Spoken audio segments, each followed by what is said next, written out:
এক অকোষী, 2 আলোক অণুবীক্ষণ যন্ত্র ছাড়া দেখা যায় না, 3 ভাইরাস। রাজ্য 2 প্রোক্যারিওটা বা আদিকোষী, 1 কেন্দ্রিকা সুগঠিত হয়, 2 ব্যাকটেরিয়া।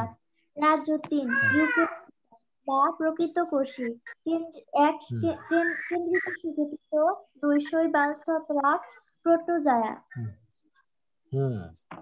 ওকে, জোয়ারে কি চলে গেছে নাকি আবার? হ্যাঁ, এই ও অহেন্দ্রিত অন্তি বলো।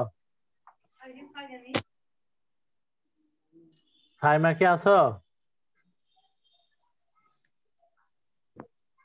অন্তি অন্তি বলবে না। তা লাবিবা বলো, পূর্ণবর্গ কাকে বলে আর বৈশিষ্ট্য কি? লাবিবা, লাবিবা কই? কোন একটি স্বাভাবিক সংখ্যাকে যদি অন্য সেটা লিখতে থাকো, পূর্ণবর্গ সংখ্যার সংজ্ঞা আর বৈশিষ্ট্য লিখতে থাকো। হ্যাঁ, অন্য লাবিবা বলো। একটি স্বাভাবিক সংখ্যার বর্গ আকারে প্রকাশ করা যায় তাহলে ওই সংখ্যাকে বর্গ সংখ্যা বা পূর্ণবর্গ সংখ্যা বলে। যেমন 64 সমান 8 গুণ 8 সমান 8 স্কয়ার। তারপরে পূর্ণবর্গ সংখ্যার বৈশিষ্ট্য, কোন সংখ্যার একক স্থানীয় অঙ্ক 1 বা 4 বা 5 বা 6 বা 9 হলে ওই সংখ্যা পূর্ণবর্গ হতে পারে। যেমন 81, 64, 25, 36, 49 ইত্যাদি। তারপরে কোন সংখ্যার সর্বডান দিকের অঙ্ক অর্থাৎ একক স্থানীয় অঙ্ক 2 বা 3 বা 7 বা 8 হলে তা পূর্ণবর্গ সংখ্যা নয়। তারপরে কোন সংখ্যার ডান দিকের জোড় সংখ্যক শূন্য থাকলে ওই সংখ্যা পূর্ণবর্গ হতে পারে, যেমন 100, 4900 ইত্যাদি। কোন সংখ্যার শেষে বিজোড় সংখ্যক শূন্য থাকলে তা পূর্ণবর্গ নয়। ঠিক আছে। আর এই যে তোমাদের তো আগে থেকে বলে রাখছিলাম যে 3টা থেকে 5টা তোমাদের অনলাইনে পড়ায় আর অফলাইনে পড়ায়। যে লাইনেই পড়ায় না কেন 3টা থেকে 5টা হলো 2 ঘন্টা হলো তোমাদের টাইম, ডেইলি 3টা থেকে 5টা। তাহলে এই টাইমের সাথে সমস্যা হলে কিভাবে লাইবা?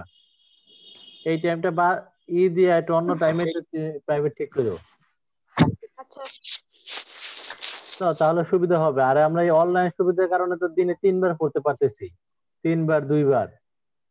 যদিও অনলাইনে অফসেটে ক্লোজ করে দেবো, হ্যাঁ, না অনলাইন অফলাইন দুইটাই চালু থাকবে। আচ্ছা, এরপরে শ্বেতা বলো, কি লিখছো? জোহরা আছো? আর যাদের এইটা লেখা শেষ, বিজ্ঞান লেখা শেষ, পূর্ণবর্গ লেখা শেষ, তারা বর্গ সংজ্ঞা লেখো। বর্গ আর হলো তোমার ইসের বর্গমূল, ওইটার উদাহরণ লেখো। আমি বলবো বলো। হ্যাঁ, বর্গ, বর্গমূল, বর্গ কাকে বলে আর বর্গমূল কাকে বলে প্রথমে যে লিখছিলাম সেটা বলো। পূর্ণবর্গ সংখ্যা কোন একটি স্বাভাবিক সংখ্যাকে অন্য একটি স্বাভাবিক সংখ্যাকে বর্গ আকারে প্রকাশ করা যায় তাহলে সেই সংখ্যাটিকে পূর্ণবর্গ সংখ্যা বলে। পূর্ণবর্গ সংখ্যার বৈশিষ্ট্য, কোন সংখ্যার ডান দিকে বা একক স্থানীয় অঙ্ক 2, 1, না 1, 3, 1, 4, 5, 6 বা 9 হলে সেই সংখ্যাগুলো পূর্ণবর্গ সংখ্যা হতে পারে। কোন সংখ্যার ডান দিকে জোড় সংখ্যক শূন্য থাকলে সেই সংখ্যাটি পূর্ণবর্গ সংখ্যা হতে পারে। কোন সংখ্যার একক স্থানীয় অঙ্ক 1, 3, 7 এবং 8 হলে সেগুলো পূর্ণবর্গ সংখ্যা নয়। কোন সংখ্যার ডান দিকে বিজোড় সংখ্যক শূন্য থাকলে সংখ্যাগুলো পূর্ণবর্গ সংখ্যা হবে না।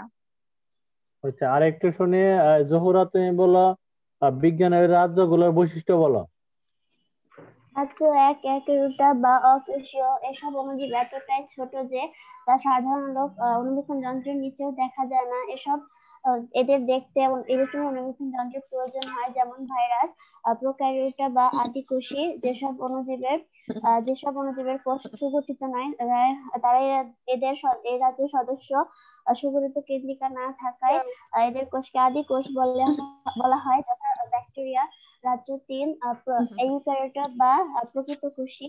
এই যেসব অণুজীব এর কোষের কেন্দ্রিকা সুগঠিত তারাই হচ্ছে প্রকৃত কোষী, যেমন শৈবাল, প্রোটোজোয়া ইত্যাদি। ওকে, জোয়াইরিয়া বলো, পূর্ণবর্গ কাকে বলে?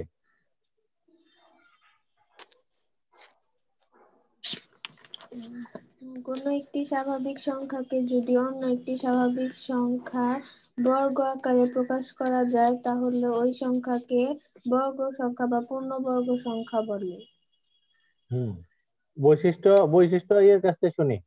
বৈশিষ্ট্য ঐশ্বর্য বলো।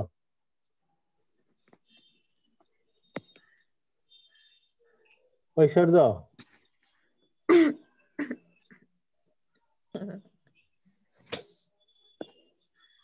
ঐশ্বর্য বলতে পারবা না?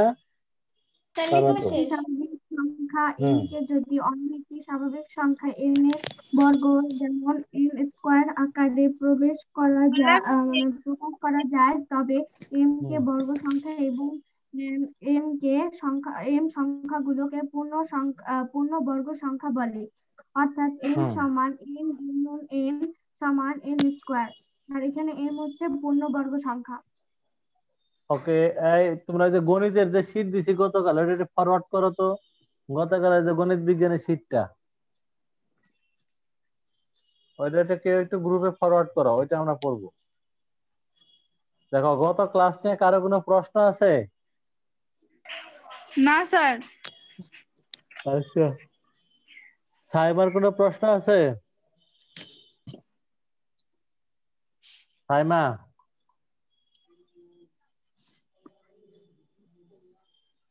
পাঠাই দিছি। ওকে ঠিক আছে, আমি এতে যাচ্ছি।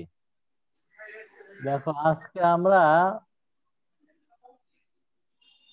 কিসে যাব? আজকে আমরা শিখবো যে স্ক্রিন শেয়ারে গিয়ে নেই, তারপরে বলছি।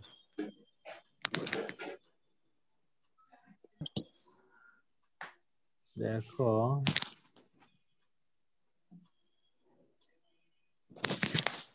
কোন গ্রুপে দিয়েছো? পেয়েছি, সঞ্চিতা দিয়েছে, পেয়েছি।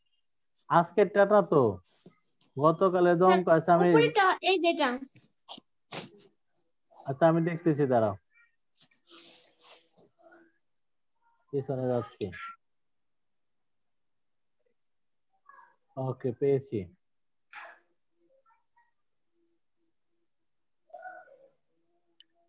পেয়েছি।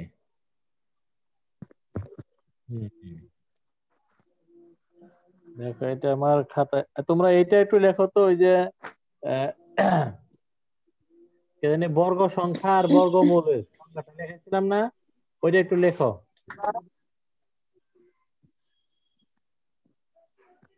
আমি ওই যে শীট একটু ছবি দিতে বাকি আছে, এটা ছবি তুলে দিচ্ছি। তারা লিখছে, তারা তো লিখছে। হ্যাঁ হ্যাঁ, লিখছি তো স্যার। যারা লিখছো তারা একটু একটু অপেক্ষা করো, আমি দিচ্ছি।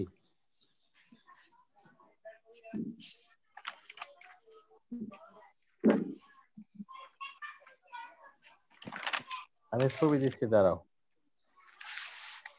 ছবি একটু দিতে বাকি আছে।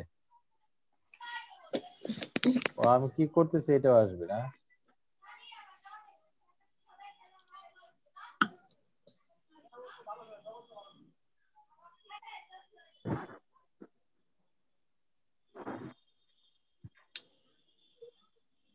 ঠিক আছে,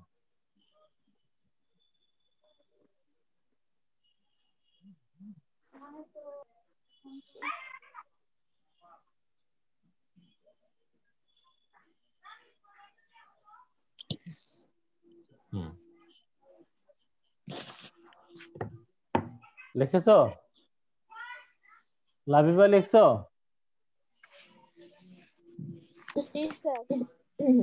বলো দেখি লাবিবা।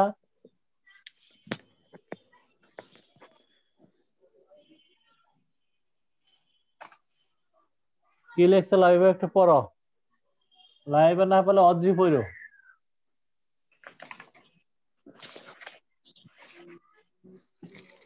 অদ্রি পড়ো, কি লিখছো?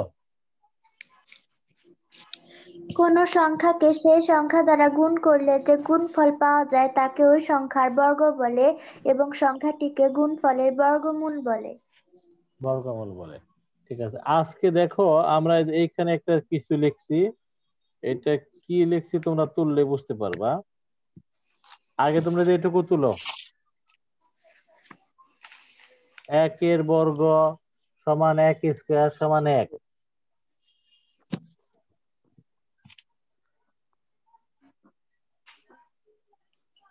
যেভাবে লিখছি এইভাবে লিখো, তাই বুঝতে পারবা।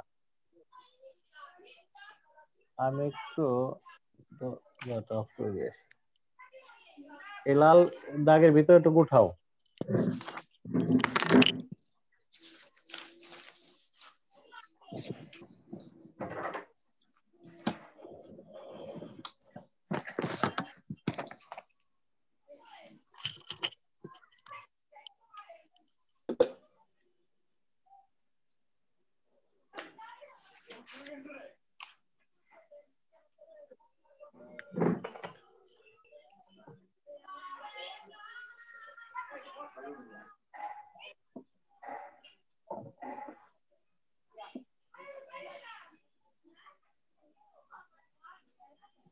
দেখো 1 বর্গ সমান 1 স্কয়ার সমান 1, 11 বর্গ সমান 11 স্কয়ার সমান 121, 21 বর্গ সমান কি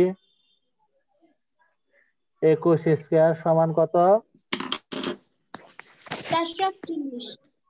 441।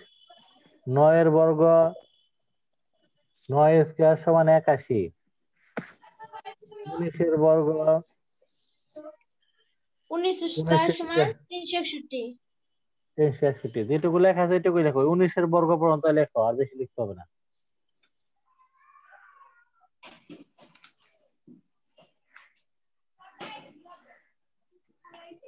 স্যার লেখা শেষ। দেখেছো?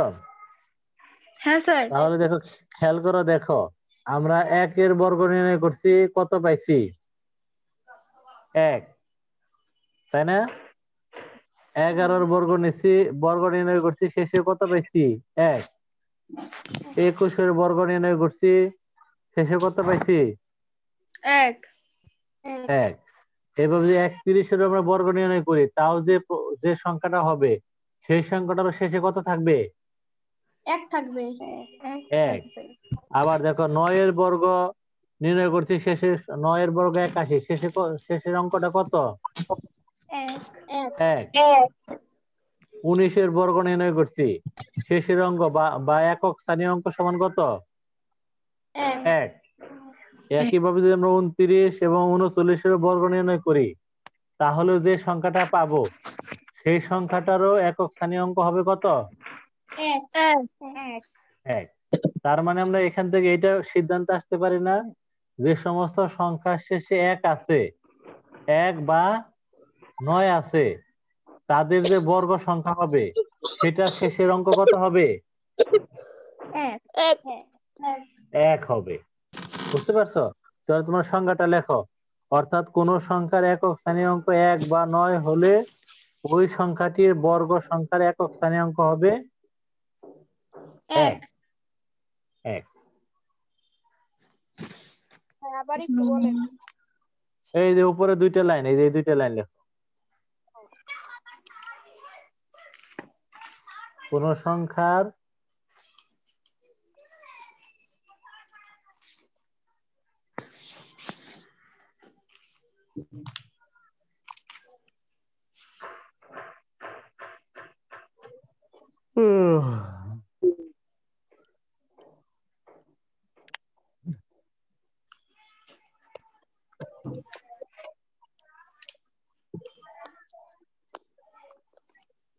আগামী দিন থেকে অবশ্যই ক্যামেরা অন করে ক্লাসে অ্যাটেন্ড করবে।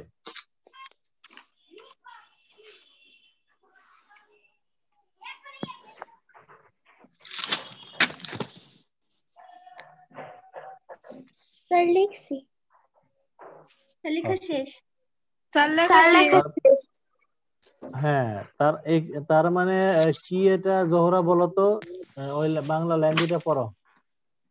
কোন সংখ্যার একক স্থানীয় অঙ্ক 1 বা 9 হলে ওই সংখ্যাটির বর্গ সংখ্যার একক স্থানীয় অঙ্ক হবে 1। এক। এখানে একটা উদাহরণ দিয়ে বলো দেখি কিরকম, মানে কি? মানে 11 এর এই বর্গ হচ্ছে 11 স্কয়ার সমান 121। 100 কত জানি 101 121, সরি এখানে 1 হচ্ছে একক স্থানীয় অঙ্ক 1, তাই এটা হচ্ছে। তারপরে শেষে যে আমরা 19 9, শেষে 9 বিশিষ্ট সংখ্যা নেই, 19 নেই, 19 বর্গ পাবো কত? 361। হ্যাঁ, অর্থাৎ এটারও শেষের অঙ্ক কত হবে? 1। আচ্ছা, আবার দেখো, খেয়াল করো, আমরা যে আবার এরকম নেই, উল্টা যদি নেই, 81 এর বর্গমূল নির্ণয় করলাম, কত হবে? 9 9। 121 এর বর্গমূল নির্ণয় করলাম, শেষে কত হবে? 11 11। তারপর 361 এর বর্গমূল নির্ণয় করলাম, শেষে কত হবে? 19। আবার 441 এর বর্গমূল নির্ণয় করলাম, কত হবে? 21 তার মানে দেখো, যে সমস্ত পূর্ণবর্গ সংখ্যার শেষে 1 আছে, তাদের যে বর্গমূল আমরা পাই, সেই বর্গমূল সংখ্যাটা শেষের অঙ্ক কত হয়? হয় 9 হয়, অথবা 1 হয়। 1 অথবা 9 হয়, মানে ওই আগের নিয়মটার উল্টা। ঠিক আছে? তাহলে যে সমস্ত সংখ্যার শেষে 1 আছে, তাদের যে আমরা বর্গমূল নির্ণয় করব, সেই বর্গমূল কত হবে আমরা জানি না, কিন্তু বর্গমূল যেটাই হোক না কেন, সেই বর্গমূলটার শেষের অঙ্ক হবে হয় 1 অথবা কি 9 হয় 1 অথবা 9। ঠিক আছে, এই লাইনটা লেখো, তাই বুঝতে পারবে যে নিচের লাইনটা আবার।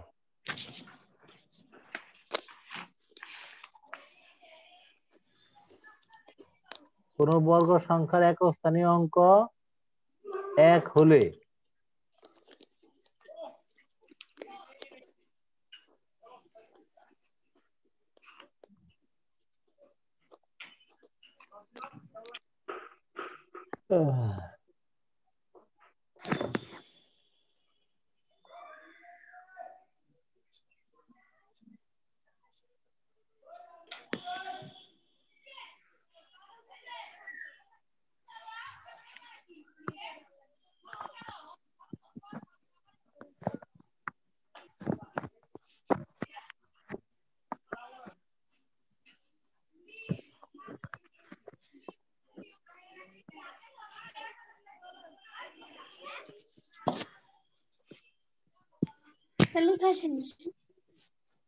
ওকে, অপেক্ষা করো।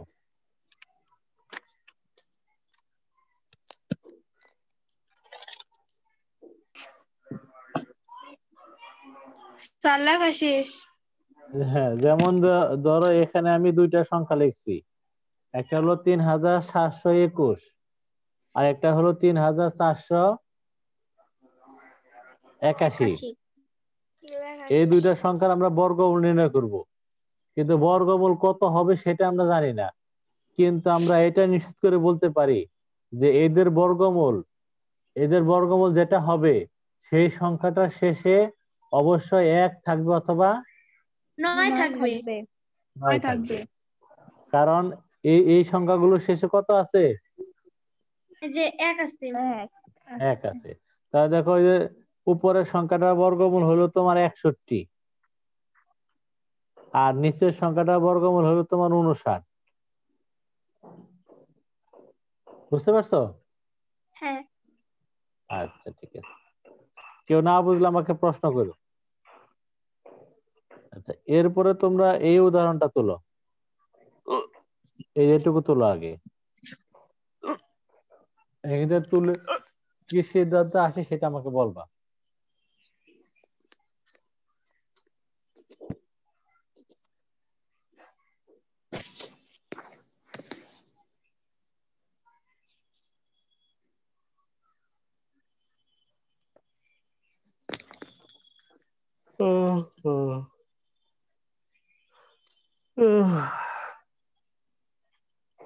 এটা আমরা ঘুমানোর সময়।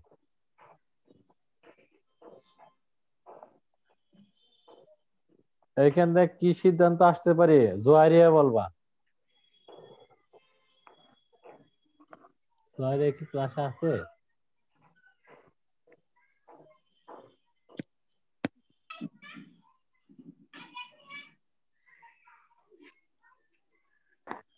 তিনের বর্গ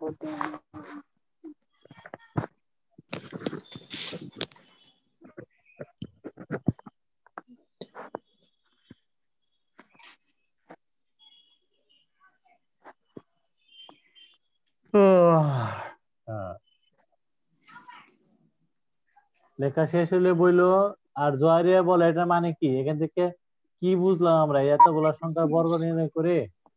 জোয়ারিয়া স্যার ক্লাস লেখা আছে না? শেষ। জোয়ারিয়া কি ক্লাস আছে? আছে তো। জোয়ারিয়া বলো তো এখান থেকে আমরা কি শিখলাম? ও 3 বর্গ পাইছি কত? 9। 13 বর্গ পাইছি কত? 139, তাই না? হ্যাঁ। 139, 169। 169। হ্যাঁ। 7 বর্গ পাইছি 49। 17 বর্গ পাইছি 289। এখান থেকে আমরা কি বুঝলাম? ঐশ্বর্য বলো। এই যে আমরা 4টা 5টা সংখ্যার বর্গ নির্ণয় করলাম, এটা নির্ণয় করে আমরা কি বুঝলাম এখান থেকে? স্যার আমি বলি, স্যার আমি বলো, বলি, সঞ্চিতা বলো। সংখ্যার একক স্থান যদি যদি কোনো 3 বা সংখ্যার 7 হয় তাহলে একক স্থানীয় অঙ্ক 3 বা 7 হয়, তাহলে ওই সংখ্যাটি মানে তাহলে ওই সংখ্যাটি হবে বর্গ সংখ্যার একক স্থানীয় অঙ্ক হবে 9। 9। তার মানে দেখো এখানে আমরা এই দেখো দাঁড়াও, এখানে আমরা যে সংখ্যা নিয়েছি তাদের এই যে সংখ্যাগুলো বর্গ নির্ণয় করছি সেই সংখ্যাগুলোর শেষে 3 অথবা 7 আছে, আর বর্গ সংখ্যার শেষে কত আছে? 9। 9 আছে। তার মানে আমরা এখান থেকে বলতে পারি যে যে সকল সংখ্যার একক স্থানীয় অঙ্ক 3 বা 7 তাদের বর্গ সংখ্যা হবে অবশ্যই কত? একক স্থানীয় অঙ্ক হবে কত? 9। 9। তাহলে এই সংখ্যাটা এখান থেকে লেখো। অর্থাৎ কোন সংখ্যার একক স্থানীয় অঙ্ক 3 বা 7 হলে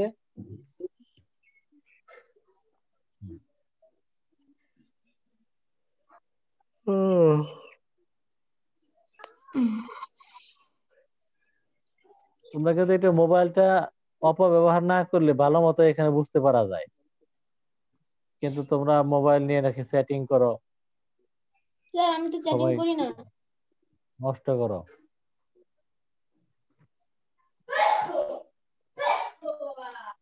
আমি যদিও করি তাহলে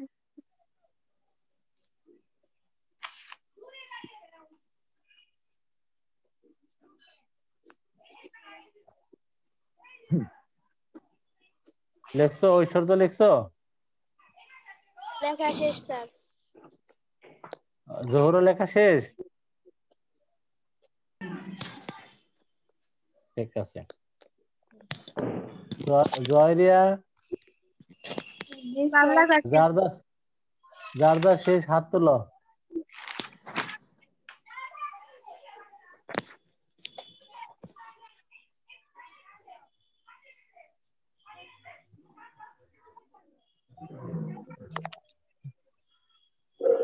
ওকে, ঠিক আছে। দেখো এবার আমরা উল্টা বলতে পারি না যে যে সমস্ত সংখ্যার সংখ্যার শেষে 9 আছে তাদের বর্গমূলে অবশ্যই কত হবে? 3 বা 7 হবে। তাহলে এই কথাটা নিচে লেখা আছে, এটা লেখো। কোন সংখ্যার একক স্থানীয় অঙ্ক 9 হলে ওই সংখ্যাটির বর্গমূল সংখ্যার হ্যাঁ,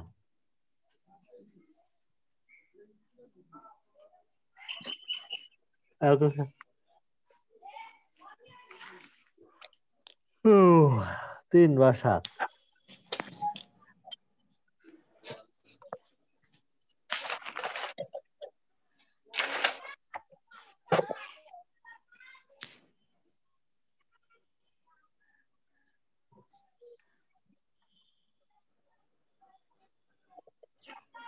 দেখেছ?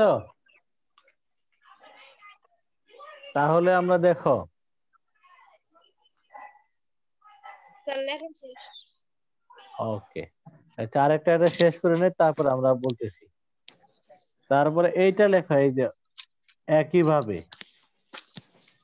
এটা কোথাও, এইটার দেখো বাংলার সংজ্ঞা লেখা নাই, তোমরা বাংলার সংজ্ঞাটা এই উদাহরণ দেখে তারপর বাংলার সংজ্ঞাটা আগের মতো করে লিখবা, এই যে এরকম বাংলা লাইন মানে নিজেরা বুদ্ধি খাটিয়ে। কি সিদ্ধান্তে আসলাম আমরা? হ্যাঁ হ্যাঁ হ্যাঁ, কি সিদ্ধান্তে আসলাম, এই উদাহরণগুলো দেখে তুমি যা শিখছো সেটা লিখবা।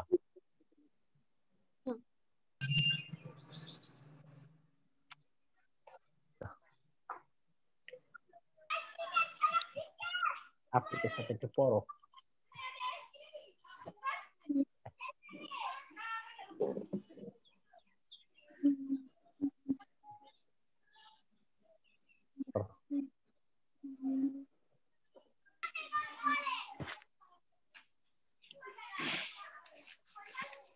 লেখা শেষ তো। ক্যামেরার দিকে তাকাবে না। কি সিদ্ধান্তে আসছো, কি লিখছো?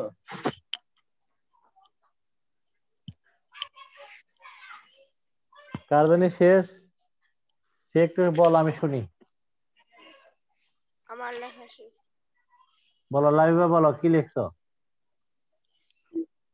4 এর বর্গ 4 স্কয়ার সমান 16, 6 এর বর্গ 6 স্কয়ার সমান 36। হ্যাঁ, 14 বর্গ কত লিখে ফেলাও।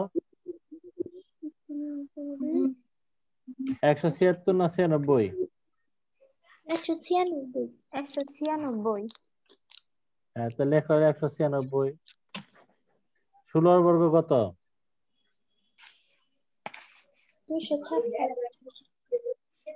256। তার মানে এখান থেকে কি সিদ্ধান্তে আসলাম, লাইভে বলো দেখি হাবিবা। স্যার আমি বলি। স্যার আমি বলি। দাঁড়াও, আমরা অন্য নতুন কারোর কাছে শুনবো। পায়েল সাহা বলো কি সিদ্ধান্তে আসলাম।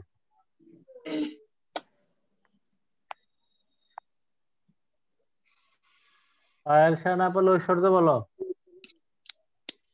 কোন সংখ্যার একক স্থানীয় অঙ্ক 6 বা 4 হলে ওই সংখ্যাটির একক স্থানীয় অঙ্ক হবে 6। হ্যাঁ, তার মানে খেয়াল করো, দেখো অদ্রি বলো দেখি একটু শুনি।